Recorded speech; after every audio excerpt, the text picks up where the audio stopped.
Assalamualaikum warahmatullahi wabarakatuh. Bismillah, alhamdulillah, wassalatu wassalamu ala rasulillah wa ala alihi wa sahbihi wa mawalah amma ba'd. Allahumma antas salam wa minkas salam wa ilaika ya'udus salam. Fahayyina rabbana bis salam wa adkhilna jannata daras salam. Tabarakta rabbana wa ta'alaita ya dzal jalali wal ikram. Kali ini kita akan meneruskan kelas yang keempat terkait dengan mata kuliah Masail Fiqhiyah. Sebagaimana saya jelaskan sebelumnya bahwa Masail Fiqhiyah adalah masalah-masalah yang hangat diperdebatkan kembali dari hukum fikih pada konteks kita sekarang atau kontemporer. Bisa jadi masalah itu sudah pernah dibahas persis pada kitab-kitab fikih dahulu, tapi kemudian memiliki momentum kembali karena ada relevansi pada masa kita sekarang. Misalnya ada sholat di atas kendaraan. Kita tahu sholat adalah bagian dari fikih ibadah yang seharusnya dilakukan persis sebagaimana dilakukan oleh Nabi Muhammad SAW, baik sholat fardu maupun sholat sunnah. Nah, sholat di atas kendaraan ini tentu saja ada hadisnya, di mana Nabi sudah melakukan itu. Tetapi tentu saja pada masa Nabi kendaraan adalah berupa unta atau kuda. Tetapi sekarang kita memiliki berbagai macam kendaraan. Lalu juga ada yang kendaraan pribadi, ada kendaraan umum atau transportasi umum. Sementara pada masa Nabi hampir semua kendaraan adalah bersifat pribadi, artinya bukan transportasi yang bersifat publik. Nah, karena itu bagaimana kita mendiskusikan masalah sholat di atas kendaraan pada masa kita sekarang ini dengan berbagai macam kendaraan. Kita punya sepeda ontel misalnya, bolehkah kita sholat di atas sepeda ontel? Kita juga punya sepeda motor misalnya dengan berbagai jenisnya. Kita juga punya beca. Kita juga punya mobil tentu saja, baik mobil pribadi maupun mobil umum. Kalau kereta api pasti semuanya, hampir semuanya mungkin adalah kendaraan umum karena milik pemerintah atau perusahaan. Lalu kita juga punya pesawat udara maksud saya, dan juga kapal laut, dan punya pesawat ulang-alik untuk beberapa pihak yang super cepat, atau pesawat yang mengantar seseorang ke bulan atau ke tempat angkasa yang lebih jauh. Nah, ini tidak ada pada masa Nabi tentu saja dengan kompleksitas kendaraan seperti ini. Apakah pembahasan sholat di atas kendaraan berlaku untuk seluruh kendaraan yang ada kita miliki atau berbeda satu dari yang lain? Itu kira-kira pembahasan yang akan kita bicarakan pada pertemuan keempat terkait mata kuliah Masail Fiqhiyah. Untuk pembahasan sholat di atas kendaraan dari sisi fikih klasik, saya akan menggunakan kitab Mawsu'ah Al-Fiqhiyah Al-Kuwaitiyah, sebuah kitab ensiklopedia yang mengumpulkan berbagai pandangan ulama klasik tentang isu-isu yang disusun dengan cara tematik abjad dari mulai alif sampai ya. Dan sholat di atas kendaraan ada pada huruf shod tentang as-sholatu ala rohilati, yaitu sholat di atas rohilah awid dabah atau dabah. Rohilah dalam buku ini disebutkan adalah unta yang biasa digunakan sebagai tunggangan baik untuk bepergian maupun untuk membawa barang-barang. Sementara rohilah juga bisa diartikan sama seperti dabah juga. Arti dabah adalah kullu ma yadubu al ardi, setiap sesuatu yang merangkak di bumi, tapi untuk dikatakan lebih banyak dikatakan untuk hewan yang merangkak di bumi, baik ibil, unta, khail, kuda, atau bighol,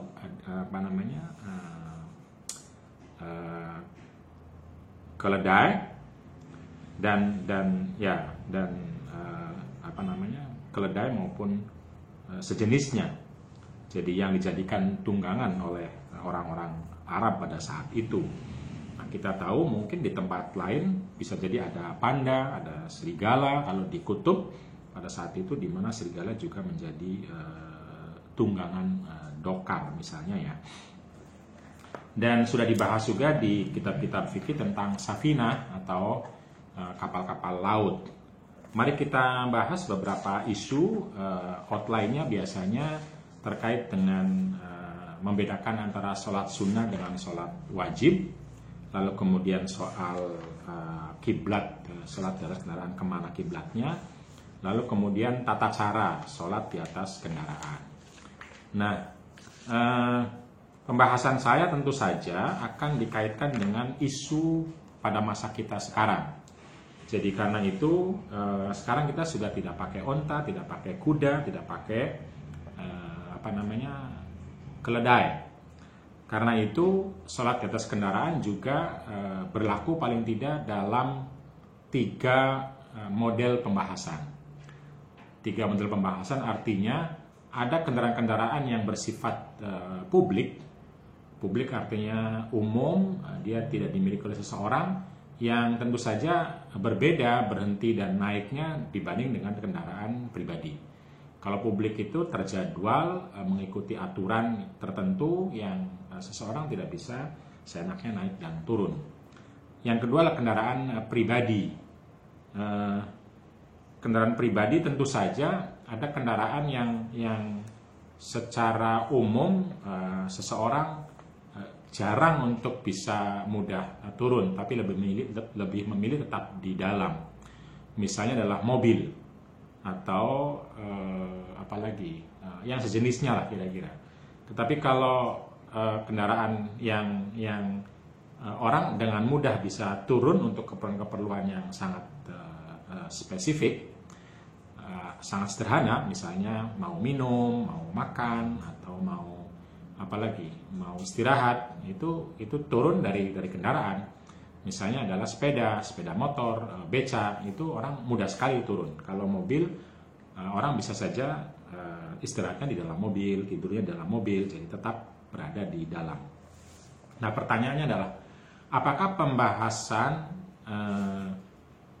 sholat di atas kendaraan itu berlaku terhadap 3 jenis kendaraan itu, publik maupun sendiri berupa mobil misalnya, atau bahkan untuk kendaraan-kendaraan lain yang kecil seperti sepeda motor, seperti sepeda biasa, sepeda ontel,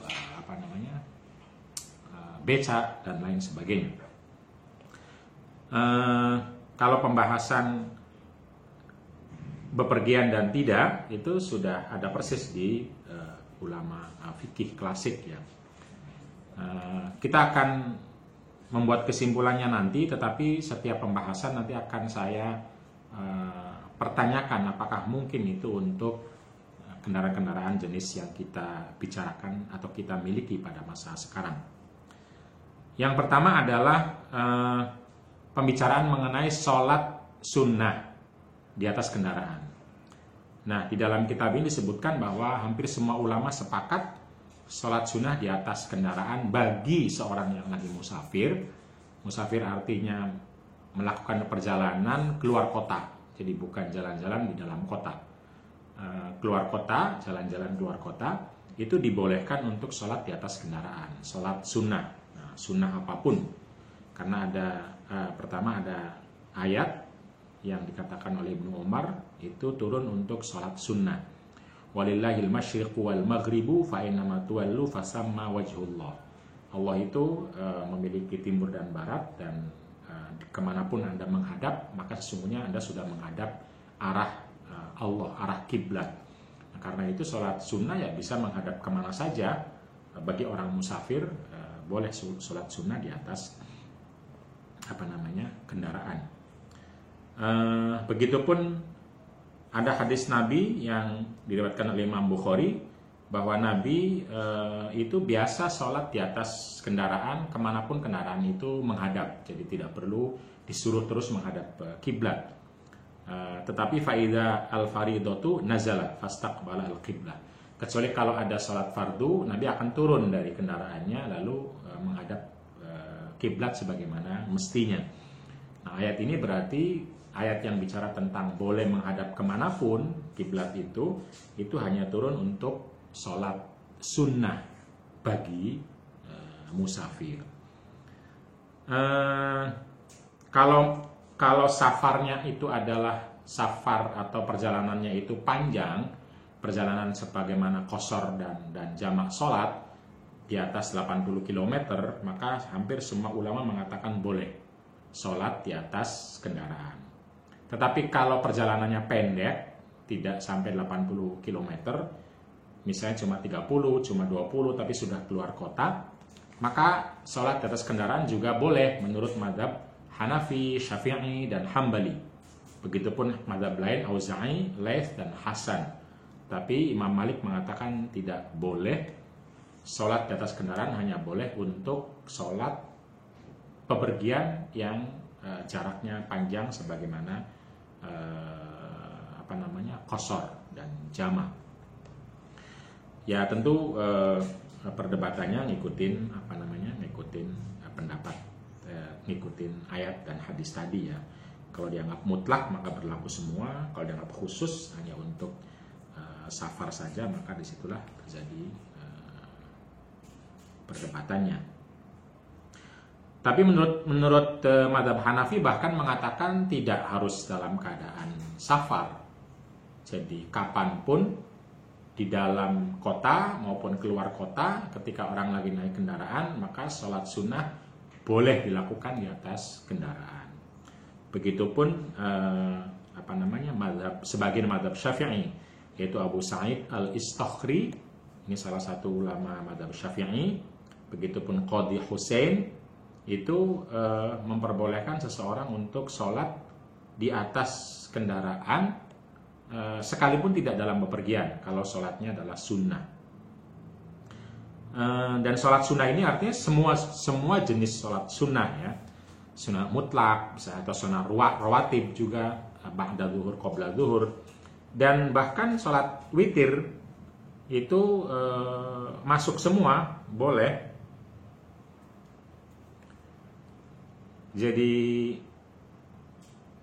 bahkan dalam Abu Hanifah mengatakan sholat-sholat yang wajib tetapi bukan fardu, bukan maghrib isya itu. Jadi juga boleh misalnya sholat nazar itu.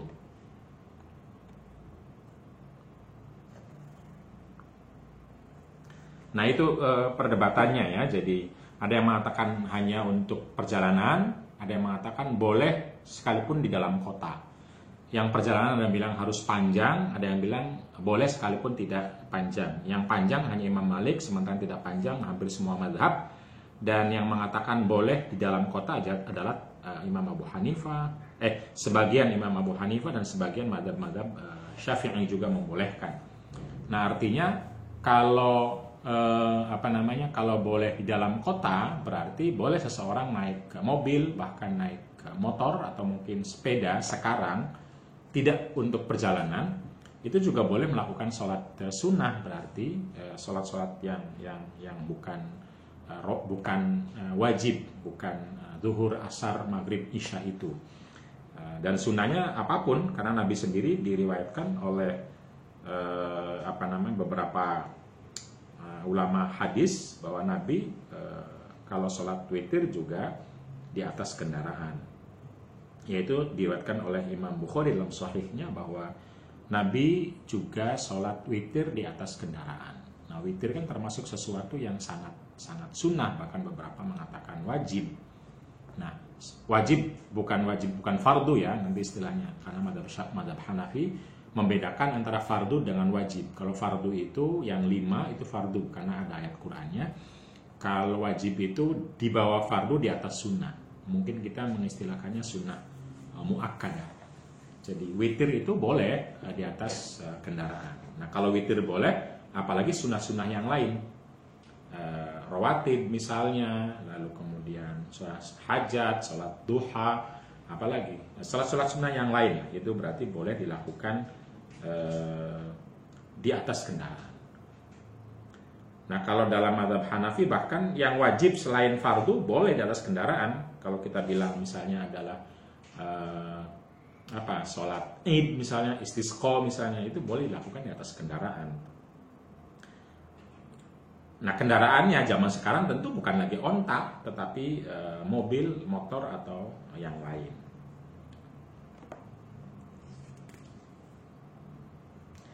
Wa tajuzu as-sholatu 'ala rahilati tatawwu'an fi safaril wajibi wal mandubi wal mubah. Dan ketika berbicara tentang perjalanan tadi, safar tadi, sholat sunnah di atas kendaraan itu ya untuk semua jenis perjalanan, baik perjalanan wajib seperti haji, atau perjalanan sunnah seperti menuntut ilmu, atau perjalanan mubah boleh saja seperti jalan-jalan, seperti berjualan gitu. Tetapi la yubahu fi safaril ma'siyah.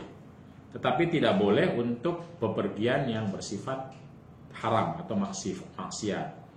Misalnya untuk mau mencuri misalnya, mau subversi misalnya, mau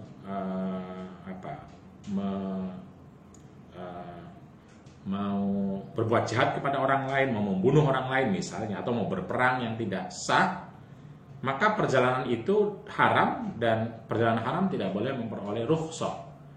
Ar-rukhsahu la tunatu bil ma'asi, kaidahnya.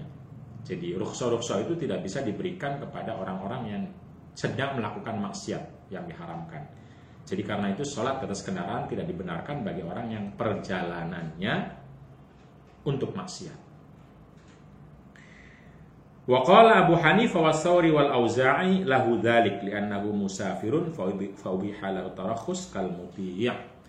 Tetapi Abu Hanifah, Imam Tsawri sama Imam Auza'i mengatakan ya nggak ada kaitannya, maksiat ya maksiat, rukhsah ya rukhsah. Rukhsah itu kaitannya bukan dengan maksiatnya tapi dengan safarnya. Jadi seseorang yang sedang melakukan perjalanan boleh mendapatkan rukhsah sholat di atas kendaraan, atau juga tidak berpuasa, mau perjalanannya itu haram ataupun halal, karena nggak ada kaitannya. Itu menurut Imam Abu Hanifah.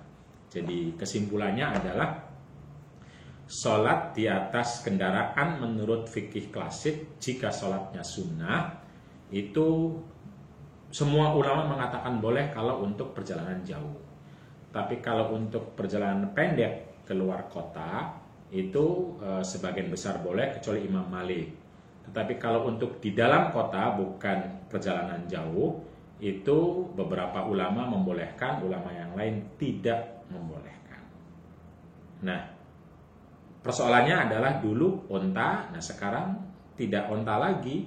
Nah, kalau kita setuju bahwa mobil adalah kendaraan, motor adalah kendaraan, sepeda juga kendaraan, maka sesungguhnya kita boleh sholat sunnah di atas kendaraan, baik di dalam kota, apalagi keluar kota. Berikutnya adalah sholatul fardhu. Sekarang bagaimana kalau sholat fardu? Bolehkah kita sholat fardu di atas kendaraan? Al-aslu anna sholatul fardhu ta'ala rahilati la tajuzu illa li'udhrin. Tentu saja pada dasarnya kalau sholat fardu tidak boleh di atas kendaraan, kecuali kalau ada uzur, ada alasan yang dibenarkan. Sudah disampaikan hadis Jabir bin Abdullah sebelumnya bahwa Nabi itu sholat di atas kendaraan untuk sunnah. Kalau fardu, nazala fastaqbalal qiblah. Kalau datang sholat fardu, waktu sholat fardu, Nabi akan turun karena harus menghadap kiblat, yaitu ke Ka'bah. Qala Ibnu Battal ajma'al ulama wa ala annahu la yajuzu li ahadin an yusalliyal fardhata 'ala dabbati min ghairi udhrin. Nah, ijma' ulama mengatakan bahwa sholat fardu di atas kendaraan itu nggak boleh kecuali kalau ada uzur. Dia harus ada uzur. Kalau ada uzur boleh. Pertanyaannya lalu tentu saja, apakah kira-kira uzur tersebut? Waqad 'addada al-fuqaha al-'adzar allati tubihu as-sholata 'ala ar-rahilah. Ulama fikih dulu telah menyebutkan uzur-uzur apa saja yang membolehkan seseorang sholat di atas kendaraan. Al-khawfu 'ala nafsi, yaitu takut kepada dirinya. awil mali min aduwin aw sabu'in, atau takut hartanya, takut dari serangan musuh maupun serangan binatang buas. Khawfil inqita'i 'anir rifqati, atau takut terputus, tersesat dari teman-teman sekelompok atau segerombolan perjalanan. Awit ta'adzi bil matari wal wahli, atau takut takut terkena sakit akibat hujan maupun akibat lumpur ya. Fa fi mithli hadhil ahwali tajuzu sholatul faridati 'ala rahilah. Nah, untuk hal-hal ini boleh seseorang sholat fardu di atas kendaraan. Bil ima'i min ghairi ruku'in wa sujudin, dengan cara memberi isyarat tanpa harus ruku' dan sujud ke bawah, ke tanah atau ke kendaraan tersebut. Lianna 'inda i'tiradi hadhil a'dzari 'ajzan an tahsili hadhil arkan. Karena ketika ada uzur atau alasan-alasan ini, tentu saja kita tidak bisa melakukan kewajiban-kewajiban sujud sebagaimana mestinya. Jadi ada tiga model contoh ya. Ketakutan pertama, ketakutan pada sesuatu yang akan menyerang, baik musuh, baik binatang buas, atau ketakutan pada penyakit yang mungkin akan menimpa akibat hujan. Jadi kalau kita turun akan kehujanan, atau akan kena lumpur yang membuat kita mungkin ada ular atau ada bakteri, ada yang membuat kita gatal dan sebagainya. Kita tidak mau itu. Atau kita takut akan tertinggal kalau kita dalam perjalanan, kalau kita sholat turun ke cari musola atau turun di atas turun gelar sajadah, sholat di atas tanah, maka gerombolan atau kelompok atau teman-teman akan pergi lebih cepat sehingga kita akan ketinggalan. Nah, kalau takut ketinggalan juga kita boleh sholat di atas kendaraan. Nah, ini pendapat beberapa ulama ya, misalnya Ibnu Qudamah katanya Ya'la bin Umayyah. Salah satunya ada hadis yang disebutkan, ada hadis Ya'la bin Umayyah, anna Nabiyya sallallahu alaihi wasallam intaha ila madiqin huwa wa ashabuhu wa huwa ala rahilatihi was sama'u min fawqihim wal bullatu min asfala minhum fa hadirat as-salatu fa amara al-mu'adhdhinu fa adzana wa aqama summa taqaddama Rasulullah sallallahu alaihi wasallam ala rahilatihi fa shalla bihim yumi'u ima'an yaj'alu sujuda akhfadu minar ruku'. Nah, ini ada hadis yang diriwayatkan oleh Imam Ahmad bahwa pada suatu saat Nabi dan para sahabatnya itu sampai kepada tempat yang begitu sempit lah kira-kira ya, sempit, di mana langit pada saat itu gelap, akan turun hujan, dan di bawah juga sudah penuh dengan lumpur. Fahadrat as-salatu, lalu kemudian datanglah tibalah waktu sholat. Fa'amaral mu'adzina, lalu Nabi menyuruh orang untuk azan, lalu qomat, lalu Nabi dengan kendaraannya maju ke depan menjadi imam, lalu sholat di atas kendaraan dengan cara memberi isyarat, bukan sujud langsung ke atas kendaraan, tapi memberi isyarat seperti orang sujud. Nah, itu kira-kira. Jadi kalau sholat sunnah itu tanpa ada alasan sama sekali, kalau sholat wajib harus ada alasannya. Nah, alasannya adalah tadi, alasannya takut diserang, takut ketinggalan, sama takut sakit, takut terkena penyakit.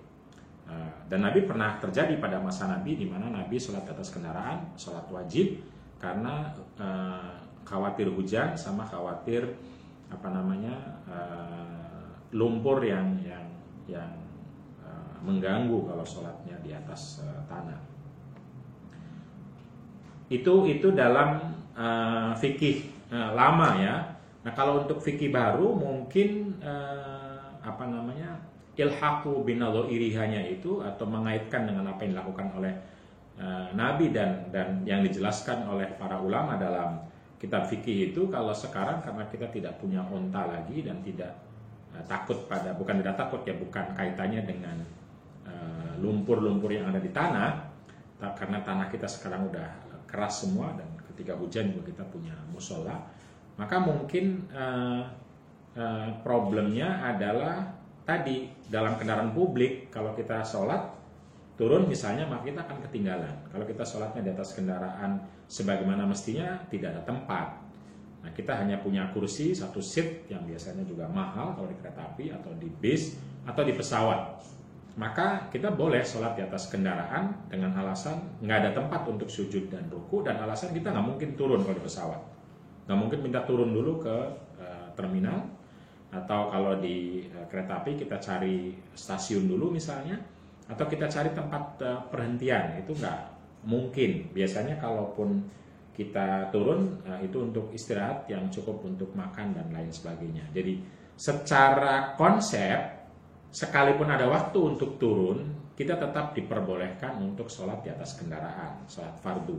Bagi orang-orang yang melakukan perjalanan tentu saja, di mana perjalanannya itu tentu akan menyulitkan kalau dia sholat sendirian, berbeda dari jadwal yang tersedia. Nah itu kalau kita kaitkan dengan sekarang ya, tinggal pertanyaannya adalah boleh tidak lalu sholat di atas kendaraannya itu bukan kendaraan mobil, misalnya adalah motor, misalnya adalah sepeda. Nah kalau alasannya adalah alasannya karena akan ditinggal jadwal keberangkatan, ya mungkin nggak bisa, karena motor bisa berangkat sendiri, bisa turun sendiri, bisa cari tempat sendiri. Kecuali kalau motor artinya adalah kita berangkat berkelompok, bergerombol ya. Sementara kelompoknya itu masih belum siap untuk menjadwalkan sholat misalnya. Tentu saja sebaiknya seseorang yang ikut kelompok itu menawarkan dulu atau memberitahu dulu kepada kelompok dan pimpinannya bahwa dia perlu sholat, sehingga yang lain bisa menunggu. Saya kira kalau di Indonesia tidak perlu sembunyi-sembunyi sholat itu. Jadi untuk motor, sepeda ontel sepertinya kalau sholat wajib tidak bisa. Tetapi kalau kalau di atas mobil umum terutama itu sangat mungkin dibolehkan. Tapi kalau sholat sunnah itu bisa saja kita lakukan di atas kendaraan apapun, terutama sholat sunnah safar misalnya ya. Nah kalau sholat, kecuali kalau misalnya pakai mobil sendiri di jalan tol, waktunya sudah nggak mungkin untuk minggir. Jadi misalnya untuk mencari rest area itu sudah tidak mungkin lagi. Sementara kalau minggir kan nggak bisa, itu nggak boleh, akan ditabrak oleh orang belakang. Nah karena itu kalau waktunya sangat mendesak, dan kaidahnya idza dhaqal amru ittasa, apabila waktunya mendesak dan sempit, maka sesuatu yang tadinya tidak boleh bisa dibolehkan. Jadi itu bisa menjadi uzur bagi seseorang yang naik kendaraan pribadi, mobil misalnya, dan dia memasuki waktu yang cukup mendesak untuk mencari rest area atau ketinggalan dari rest areanya, entah lupa, entah sibuk, entah apa, sehingga dia tidak punya lagi rest area sampai akan melewati waktu akhir suatu sholat tertentu. Nah di situ boleh, walaupun itu kendaraan pribadi. Terutama untuk daerah-daerah kota metropolitan, yang dimana kita tahu dari satu tempat tinggal sampai ke tempat kerjanya, itu dia akan mengalami jam panjang di dalam kendaraan pribadi, yang akan sulit kalau harus keluar dulu mencari musola atau minggir sholat di jalan, nggak mungkin juga. Dan rest area di kota-kota, di tol kota nggak ada. Nah pada situasi seperti itu boleh saja seseorang sholat di atas kendaraan, sekalipun dia sedang menyupir, sedang menjadi supir, dia bisa sholat duhur, asar, maghrib, isya atau apapun termasuk subuh, kalau dia tidak memungkinkan baginya untuk turun kembali, dia akan tersesat, dia akan susah balik lagi, dan dia akan mengalami perjalanan sangat jauh nanti untuk muter dan lain sebagainya. boleh sholat di atas kendaraan pribadi seperti mobil tentu saja, tapi bukan motor dan sepeda atau beca atau yang lainnya. Nah, isu lain selain isu sholat sunnah, sholat fardu atau sholat wajib adalah soal kiblat. Bagaimana kiblatul musolli ala rohilah? Bagaimana kiblatnya orang yang sholat di atas kendaraan? Sholat sunnah musolli an-nafilah ta'ala rohilati la yalzimuhu istiqbalul qiblah. Orang yang sholat di atas kendaraan dan sholatnya sholat sunnah, dia tidak diwajibkan untuk menghadap kiblat. Kenapa? Karena sebagaimana yang dilakukan oleh Nabi, maka dia bisa sholat kemanapun kendaraannya menghadap. Jadi Anda tidak perlu meminta supir untuk menghadap kiblat dahulu ketika takbiratul ihram atau yang lain. Enggak. Kemanapun perginya, kemanapun arahnya, kemanapun kiblatnya, kalau sholat sunnah itu boleh menghadap kemanapun. Tentu saja disarankan jika mungkin ketika iftitahus sholah itu ke kiblat, minimal dia sendiri bukan supirnya ya, tahu di mana kiblatnya ketika Allahu Akbar menghadap kiblat terlebih dahulu. Itu menurut pendapat mazhab Syafi'i. Begitupun pendapat sebagian ulama dari mazhab Hambali.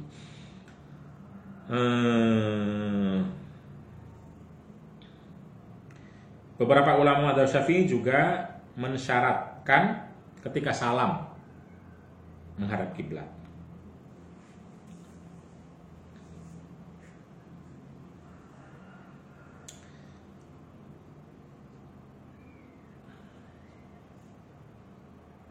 Itu untuk orang-orang yang sholatnya tentu saja kesulitan untuk menghadap kiblat ya,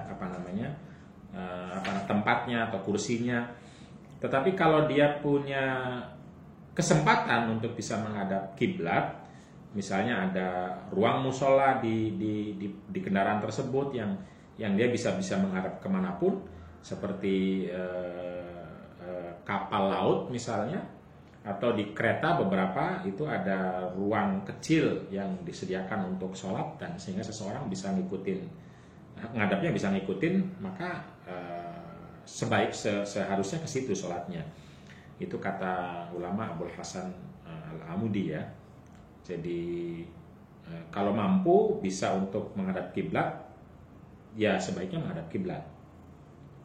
Tetapi kalau tidak mampu, maka bisa sholat kemanapun menghadapnya. Ini untuk sholat sunnah tentu saja. Nah, sholat fardu juga akhirnya ya sama kalau tidak mampu.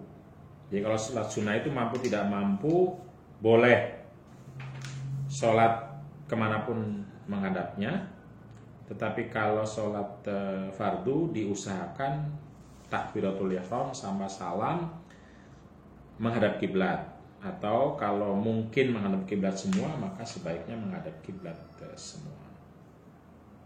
Kecuali kalau ada uzur, ada alasan dan dia sulit untuk menghadap kiblat, maka itu boleh tanpa menghadap kiblat. Jadi sholat di atas kendaraan, kalau sunnah itu boleh secara umum lah, ada sedikit sekali ulama yang tidak membolehkannya, terutama ketika safar, perjalanan. Tapi kalau dalam kota, beberapa ulama membolehkan, beberapa ulama lain tidak membolehkan. Dan ketika sholat di atas kendaraan, tentu saja boleh menghadap manapun, kemanapun, tidak harus menghadap kiblat. Tetapi kalau sholat fardu, tentu saja ulama berbeda pendapat. Sebagian besar mengatakan tidak boleh di atas kendaraan jika tanpa uzur atau tanpa alasan. Jika ada alasan boleh. Alasannya adalah takut terhadap musuh, takut ditinggal teman, takut terkena penyakit, takut terkena hujan. Itu boleh sholat di atas kendaraan dan usahakan kalau bisa tetap menghadap kiblat, kecuali kalau tidak bisa. Sekarang tata cara sholat di atas kendaraan. Tata caranya secara umum adalah sama. Bacaannya sama, niatnya sama, yang beda adalah tadi, satu menghadap kiblat. Yang kedua beda lagi adalah rukuk dan sujud. Jadi ruku dan sujudnya itu tidak dipraktekkan langsung di atas kendaraan, tetapi pakai isyarat semampu isyaratnya. Yang penting sujud harus lebih rendah dibanding ruku. Jadi kalau mampu sampai ke bawah ya silahkan, kalau tidak mampu ya cukup dengklok sedikit, ditambah dengklok sedikit lagi kalau sujud. Jadi cukup misalnya kalau naik motor nggak mungkin dong sampai begini karena akan ketabrak. Nah, kalau naik mobil yang jadi supir juga sama, tidak mungkin sampai ke bawah, akan nabrak. Jadi tegakkan badan, sedikit ruku misalnya kalau nyupir, lalu kalau sujud sedikit lagi tambah lagi. Tapi masih mungkin mata untuk melihat ya. Itu adalah tata cara utama dari sholat di atas kendaraan. Yang lain sih sama semua, bacaan sama semua, tidak ada yang berbeda sama sekali. Nah itu dia pembahasan tentang sholat di atas kendaraan yang pada saat ini tentu memiliki momentum, memiliki model transportasi atau kendaraan yang berbeda. Nah, kalau menurut saya misalnya ya, jenis kendaraan apapun jika itu sholatnya sunnah, terutama sholat sunnah safar mutlak itu bisa dilakukan, boleh dilakukan dengan atau di atas kendaraan. Cobalah dilakukan. Kita memiliki sensasi untuk sholat di atas sepeda, di atas sepeda motor, di atas mobil, baik nyupir maupun tidak. Apalagi di atas bis, kita penumpang, di atas kereta api, kita bisa lakukan sebanyak mungkin sholat kalau mau sholat. Atau minimal sholat safar, 2 rakaat. Atau kalau mau tambah sholat hajat, sholat duha misalnya, atau sholat-sholat yang lain.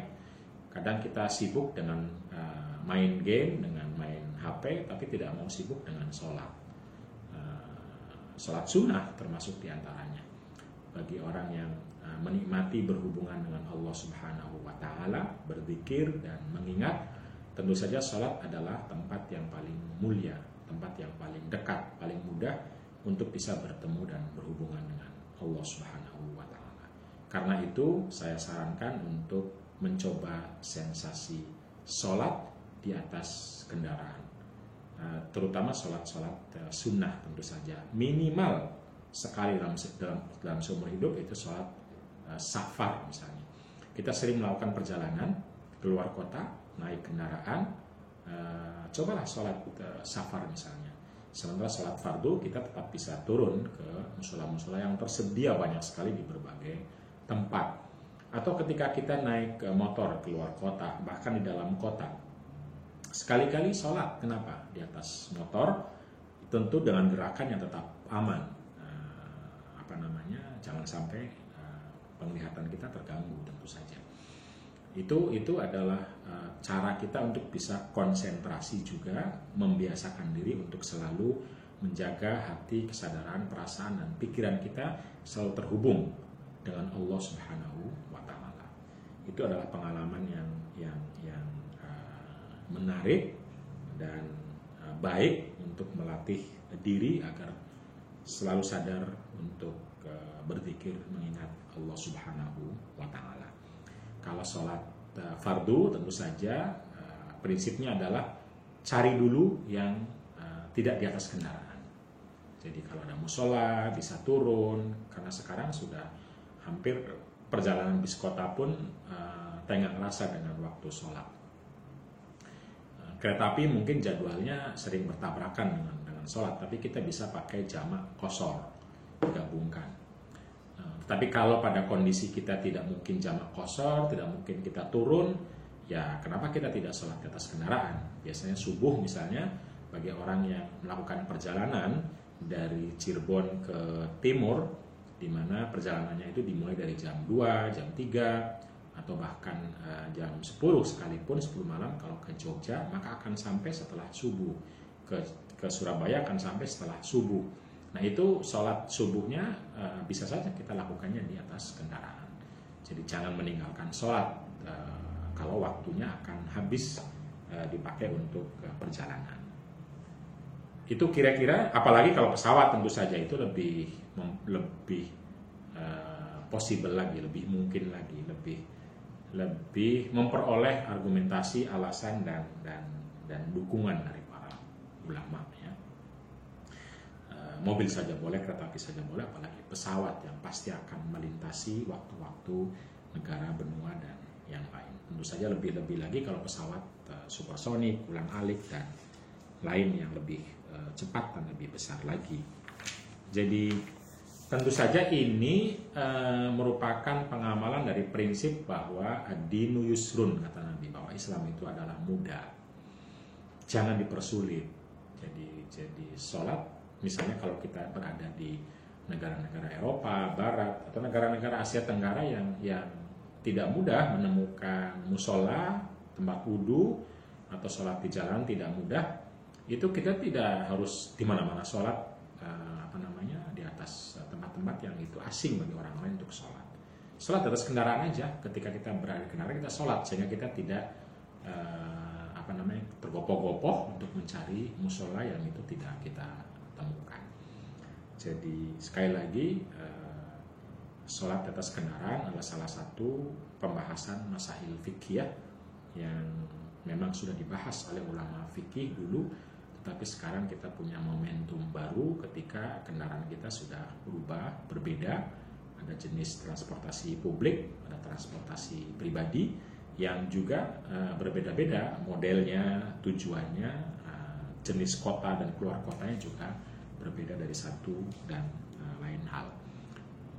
Kalau kita sudah bisa menemukan logika fikihnya, maka logika ini bisa kita terapkan kepada kasus-kasus yang baru yang disebut sebagai ilhaqu al-masail binadhairiha, mengaitkan, menghubungkan atau memberi hukum yang sama untuk hal-hal masalah-masalah baru dengan masalah-masalah yang sudah dibicarakan oleh ulama fikih.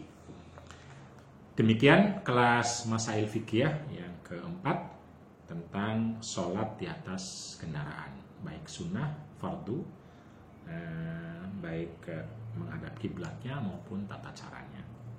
Soal wudhu tentu saja sama seperti biasa, kalau bisa wudhu pakai air wudhu, kalau nggak bisa tentu saja tayamum ya.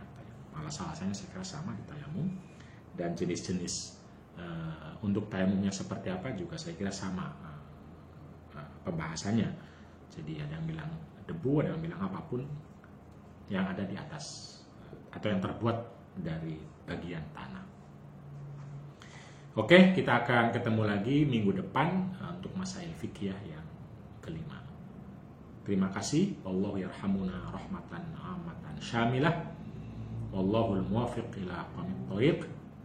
Wal 'afwu minkum wabillahi taufiq wal hidayah. Wassalamu alaikum warahmatullahi wabarakatuh.